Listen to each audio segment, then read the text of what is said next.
এসএসসির পর এবার প্রাথমিক নিয়োগ মামলাতেও সেই যোগ্য অযোগ্য প্রসঙ্গ, কারা বিশেষ সুবিধা পেয়েছে কারা পায়নি সেটা কিভাবে আলাদা করব প্রশ্ন করছেন বিচারপতি তপব্রত চক্রবর্তী।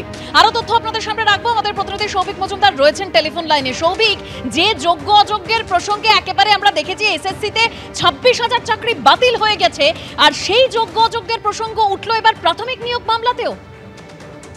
দেখো, একেবারেই তুমি জানো যে স্কুল সার্ভিস কমিশন বা এসএসসির মামলাতে যেভাবে 26,000 চাকরি বাতিল হয়েছিল এবং যে মামলাতেও এই একেবারে যোগ্য এবং অযোগ্যদের আলাদা করা কিভাবে সম্ভব সেই প্রশ্ন উঠেছিল। এখন প্রাথমিক নিয়োগ দুর্নীতির মামলাতেও আজকে মাননীয় বিচারপতি তপব্রত চক্রবর্তী তিনিও কিন্তু একই প্রশ্ন তুলেছেন। একজন আইনজীবী যিনি কিন্তু এই 32,000 চাকরিহারাদের একাংশের হয়েছিলেন, তিনি বলেন যে তার যারা মক্কেল রয়েছেন অর্থাৎ যারা চাকরিহারা ব্যক্তিরা রয়েছেন, প্রাথমিক শিক্ষকরা রয়েছেন, তারা কোনো রকম বিশেষ সুবিধা তারা গ্রহণ করেননি, অর্থাৎ তারা যোগ্য প্রার্থী।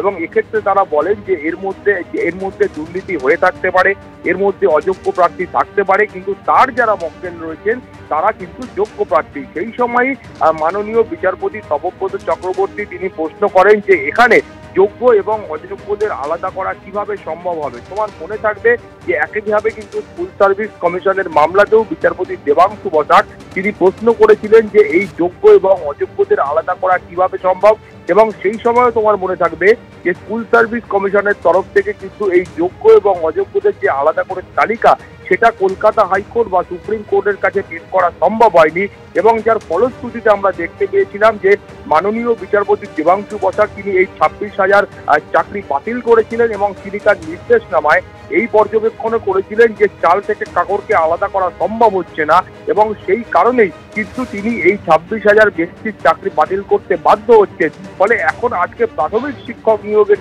যে মামলা, সেই মামলাতেও একই প্রশ্ন উঠল, এবং আগামী 21শে আগস্ট এই মামলার পরবর্তী বিচার প্রক্রিয়া কলকাতা হাইকোর্টে হবে, এবং সেই সময় যারা এক্ষেত্রে মূল মামলাকারী রয়েছেন সেই সমস্ত আইনজীবীরা তাদের যে বক্তব্য রয়েছে সেটা কলকাতা হাইকোর্টে পেশ করবেন। দেবস্মিতা। ধন্যবাদ সৌভিক।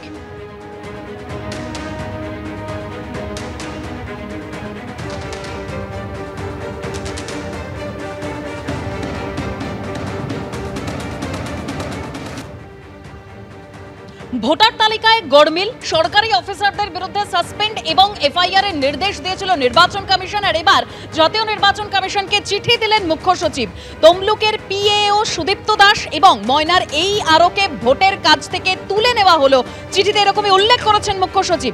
ইতিমধ্যেই অভ্যন্তরীণ তদন্ত শুরু হয়েছে জানিয়েছেন মুখ্য সচিব, আর তদন্ত শেষের পর পরবর্তী পদক্ষেপ কি হবে তা জানানো হবে জানালেন মুখ্য সচিব। এই অফিসাররা দক্ষতা ও নিষ্ঠা ভরে কাজ করছেন, এদের বিরুদ্ধে কঠোর ব্যবস্থা নিলে মনোবল ভেঙে যাবে উল্লেখ চিঠিতে।